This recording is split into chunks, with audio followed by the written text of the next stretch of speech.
अस्सलाम वालेकुम viewers, welcome to another episode of the insider. आज का हमारा टॉपिक होगा कि आप कैसे जर्मनी आ सकते हैं on base of student visa. ये डिटेल अब तक की सबसे लंबी वीडियो होगी और इसमें मैं बहुत ही डिटेल में स्टेप बाय स्टेप सारे प्रोसेसेस बताऊंगा कि आपने कैसे यूनिवर्सिटी सेलेक्ट करनी है, कैसे अप्लाई करना है और इसके लिए क्या क्या चार्जेस आएंगे। तो इसके लिए हमारे साथ stay tune. So first of all let's talk about the basic benefits, why you should choose Germany. तो आपको जर्मनी ही क्यों आना चाहिए?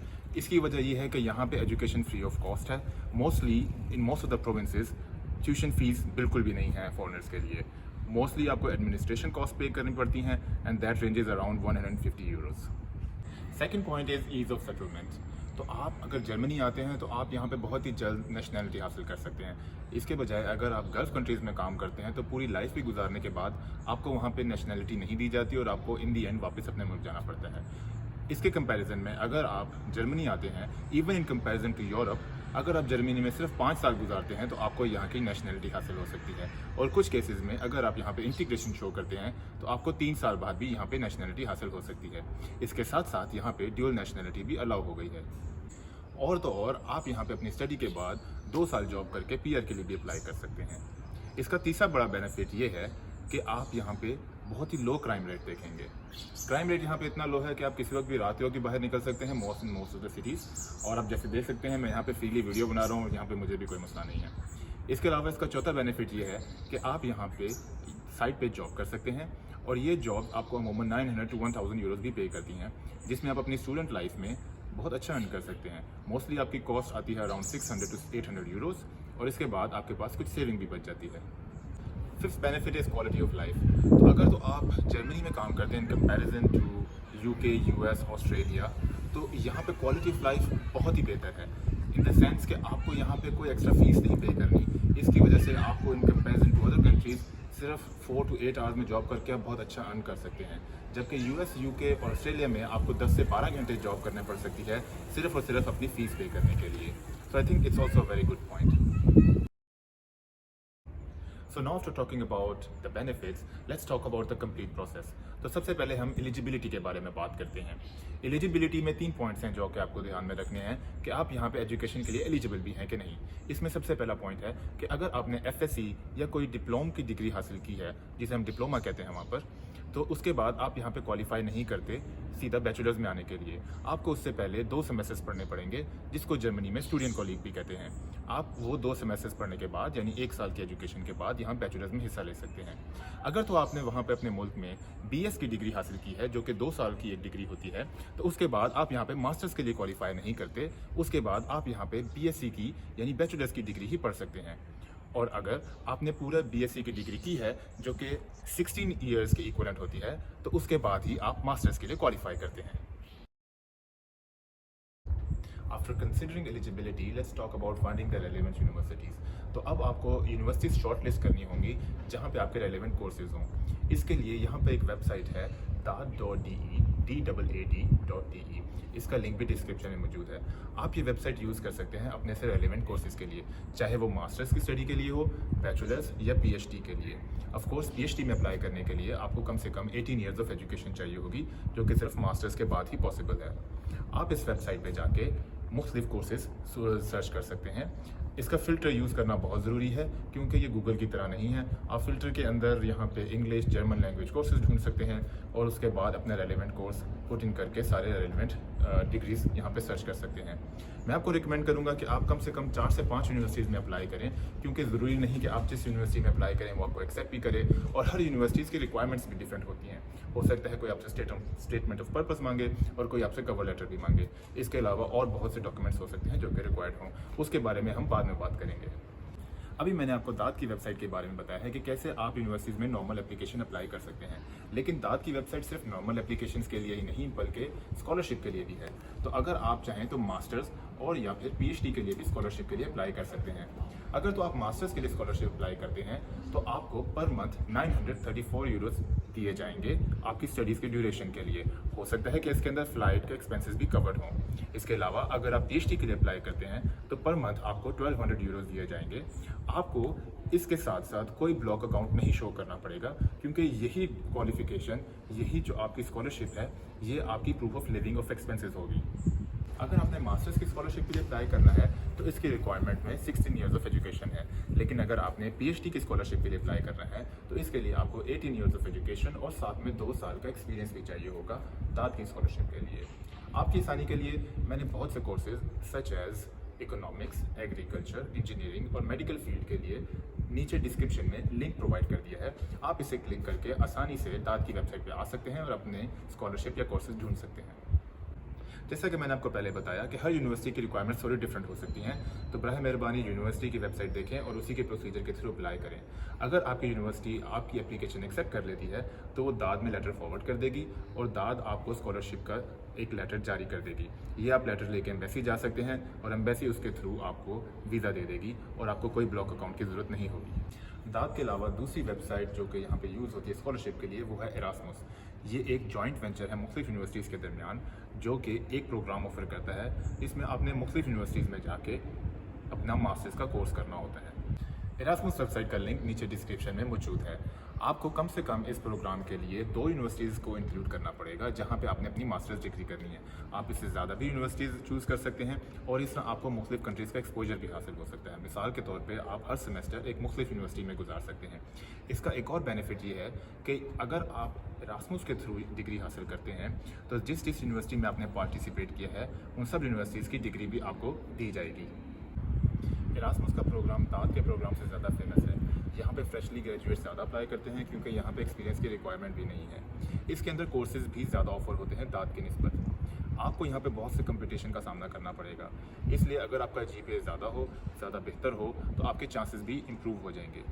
इरास्मस की एक और बेनिफिट ये है कि यहाँ पे 1400 पर मंथ पे किया जाता है। साथ ही साथ में तमाम टिकट्स भी स्पॉन्सर की जाती हैं। अब मैं आपको इरास्मस के एप्लीकेशन के लिए कुछ टिप्स भी दे देता हूँ। इसमें लेटर ऑफ मोटिवेशन बहुत ही इंपॉर्टेंट है। अगर आपने अपनी स्टडीज़ के दौरान कोई पब्लिकेशंस या कुछ प्रोजेक्ट्स की हैं तो इनको ज़रूर मेंशन कीजिए। अगर आपके पास कोई वर्क एक्सपीरियंस है तो उसको भी मेंशन कीजिए।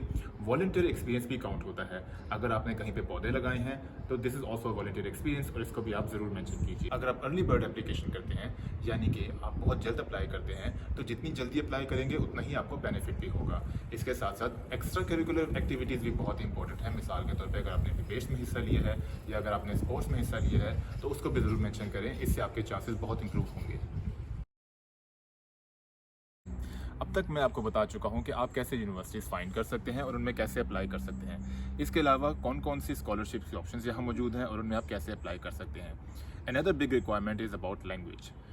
यहाँ पे 10 to 15% यूनिवर्सिटीज़ हैं जो कि इंग्लिश प्रोफिशिएंसी सर्टिफिकेट एक्सेप्ट करती हैं, लेकिन मैं आपको रिकमेंड करूँगा कि आप यहाँ पे आइल्स करके आएँ क्योंकि आइल्स यहाँ पे 80 to 90% यूनिवर्सिटीज़ एक्सेप्ट करती हैं और अगर आपने आइल्स किया होगा तो आपकी ऑप्शंस बहुत ज़्यादा बढ़ जाएंगी और आप बहुत सी यूनिवर्सिटीज़ में भी अप्लाई कर सकते हैं।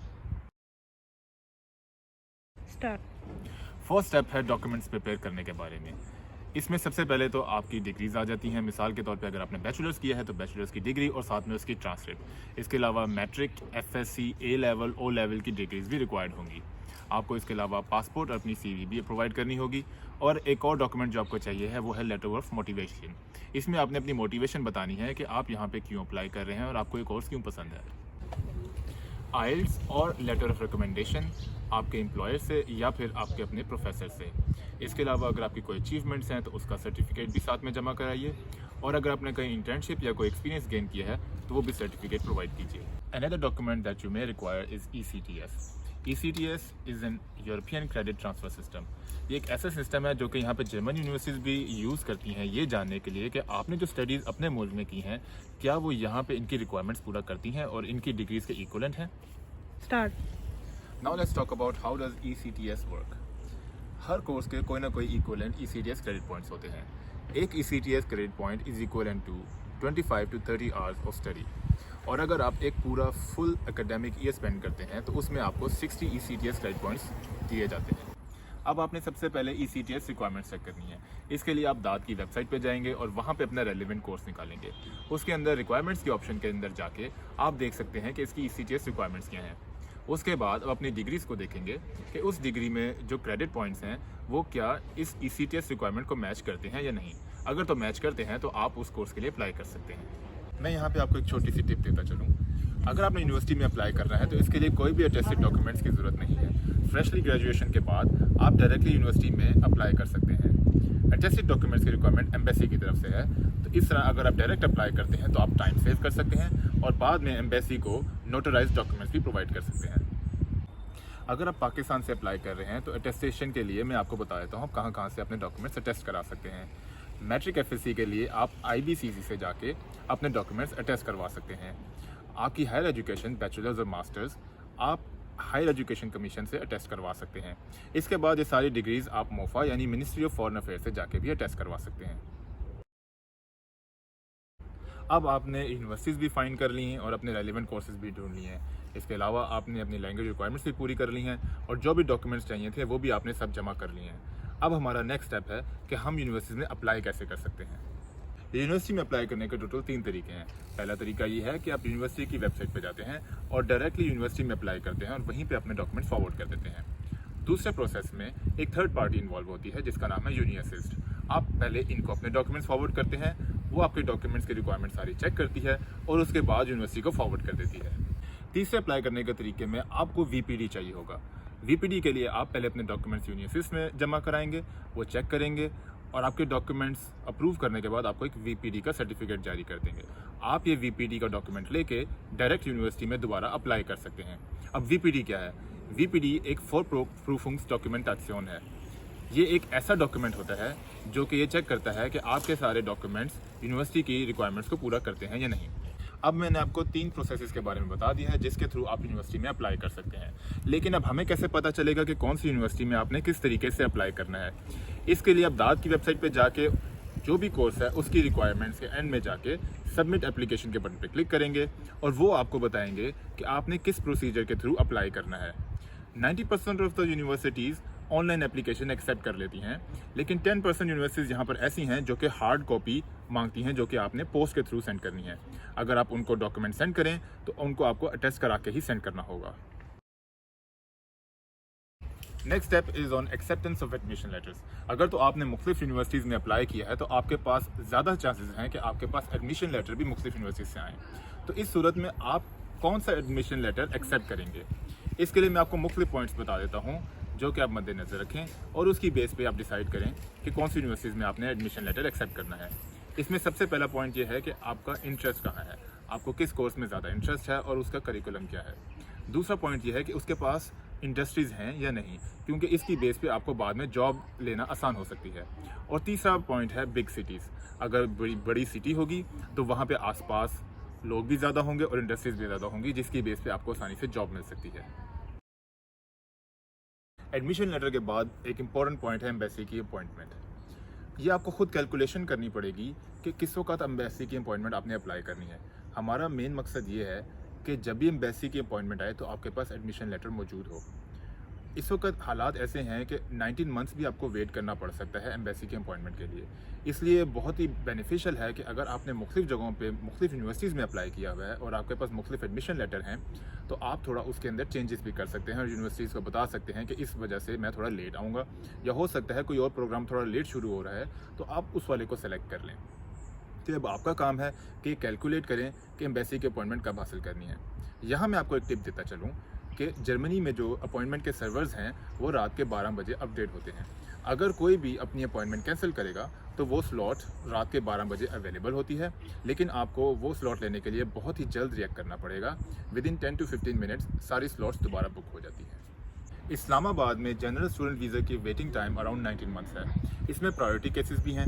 अगर आपने PhD के लिए अप्लाई किया है या आप स्कॉलरशिप होल्डर हैं तो आपको फास्ट ट्रैक के अंदर 7 to 10 मंथ्स के अंदर भी अपॉइंटमेंट प्रोवाइड की जा सकती है। इसके आगे भी एक प्रायोरिटी केस होता है, वो अगर आपका GPA 3.7 से अबव है तो फिर हो सकता है कि आपको अपॉइंटमेंट इससे भी जल्दी मिल जाए। इन शॉर्ट टर्म्स आपको हर वक्त एम्बेसी की वेबसाइट पर नज़र रखनी है कि कौन सी अपॉइंटमेंट और कौन सी स्लॉट्स अवेलेबल हैं। अब आपकी एम्बेसी में अपॉइंटमेंट आ गई है तो वीज़ा रिक्वायरमेंट्स के लिए बाकी सारे डॉक्यूमेंट्स के अलावा आपको एक एडमिशन लेटर चाहिए होगा और अगर आपके पास कोई स्पॉन्सरशिप या स्कॉलरशिप नहीं है तो आपको ब्लॉक अकाउंट चाहिए होगा जिसके अंदर अराउंड 12,000 यूरोज़ मौजूद हों। तो लास्ट पॉइंट में आप वीज़ा इंटरव्यू के लिए भी प्रिपेयर कर लें, क्योंकि ये भी बहुत इंपॉर्टेंट है और पाकिस्तान में इसकी बेस पे भी रिजेक्शन हो सकती है। बाकी ममालिक में अगर आपके डॉक्यूमेंट्स पूरे हों तो आपको अमूमन वीज़ा दे दिया जाता है, लेकिन यहाँ पे वीज़ा इंपॉर्टेंट है। इसमें कुछ बेसिक सवाल हैं जो कि आपको तैयार कर लेने चाहिए। मिसाल के तौर पर वाई जर्मनी, आप जर्मनी क्यों आना चाहते हैं, आपने यही कोर्स क्यों सेलेक्ट किया। इसके अलावा हो सकता है वो आपके फ्यूचर प्लान्स के बारे में ही पूछें कि आप कोर्स के बाद क्या करेंगे, और फाइनली वो आपसे ये भी पूछेंगे कि आप उसके बाद वापस आएंगे या नहीं, और आप क्या करना चाहते हैं इसके बाद। अगर ये सब कुछ ठीक रहा तो 4 से 6 हफ्ते के अंदर आपका पासपोर्ट वीज़ा लग के आ जाएगा। कंग्रेचुलेशन, अब आप जर्मनी आ सकते हैं। आप जाएं, आराम से शॉपिंग करें, अपनी फ़्लाइट बुक करें और जर्मनी आ जाएं। स्टार्ट। अब मैंने आपको तमाम प्रोसीजर के बारे में बता दिया है कि आप कैसे यूनिवर्सिटी में अप्लाई कर सकते हैं, लेकिन अगर अभी भी आपके कुछ सवालात बाकी रह गए हैं तो वो कमेंट्स में ज़रूर टाइप कीजिए, मैं उनके जवाब दे दूँगा। इसके अलावा अगर आपका कोई और फीडबैक हो तो उससे भी हमें आगाह करें, नीचे कमेंट्स में ज़रूर टाइप करें। तो अगर आपको वीडियो पसंद आई हो तो चैनल को ज़रूर सब्सक्राइब कीजिए, इस वीडियो को लाइक कीजिए और अपने दोस्तों को भी इंफॉर्मेशन शेयर कीजिए।